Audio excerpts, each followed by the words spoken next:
Hey guys, எல்லாரும் எப்படி இருக்கீங்க? நம்ம வாழ்க்கையில் ஒரு அடி வாங்குறோம்னு வச்சுக்கோங்களேன்.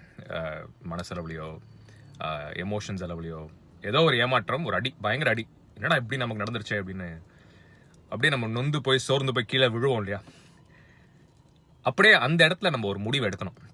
இப்போ ஏன் நான் சொல்றேன்னா, அந்த இடத்த நம்ம எடுக்கிற முடிவு நம்ம தோத்துட்டோம், இப்படி நடந்துருச்சு அப்படின்னு சொல்லிட்டு இதுக்கு ஒன்றும் பண்ண முடியாது அப்படின்னு நினச்சி நம்ம ஒரு மனசங்கடத்துக்கு உள்ளாரோம்.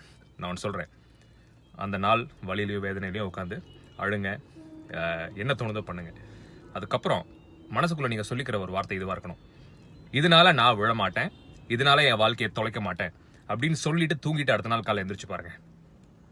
என் பர்சனல் எக்ஸ்பீரியன்ஸ், ஒரு வாட்டி எனக்கு ஒரு பெரிய சங்கடம் வரும்போது நான் அதை பண்ணியிருக்கேன். அடுத்த நாள் நான் ஒரு புது மனுஷனாக இருந்திருக்கேன். அந்த போராட்டத்துக்கு மேலே பெரிய போராட்டத்தை சந்திக்கிறதுக்கு என் மனசும் என் உடம்பும் தயாராகிருக்கு. இது உண்மை, செஞ்சு பாருங்க. ஓகே, ஸோ முடியாது, ஐயோ என்னடா இப்படி நடந்துருச்சுன்ற சூழல்ல நமக்கு சொல்லிக்க வேண்டிய விஷயம் என்னது? இதை என் வாழ்க்கையை கெடுக்க விட மாட்டேன், என் வாழ்க்கையை இதனால நான் தொலைக்க மாட்டேன்னு சொல்லிட்டு அந்த நைட் நீங்க தூக்கி பாருங்க. அடுத்த நாள் பயங்கர பவர்ஃபுல் பர்சனா நீங்க மாறுவீங்க. Okay friends, my personal experience.